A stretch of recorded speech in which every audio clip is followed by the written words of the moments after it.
Pieturas ir nozīmīgs pilsētas dzīves punkts. Tās ir dienas sākums un beigas, svētki un ikdiena. Punkts, no kura nokļūt mums svarīgās vietās – uz darbu, skolu, veikalu, parku, ciemos, kino vai restorānu. Pieturas jāveido un jāizvieto tā, lai tās padarītu mūsu ikdienu ērtāku un patīkamāku. Viegli sasniedzamas un pieejamas gājējiem un velobraucējiem.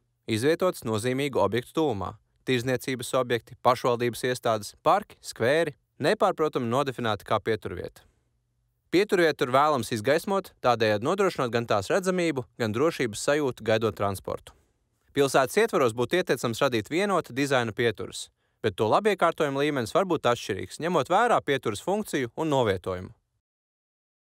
Pirmais. Pietura dinamisku kustību dzīvā ielā, tikai kā vietzīme. Otrais. Pietura, kur jāgaida vairāk kā 5 minūtes, ar soliņu. Trešais.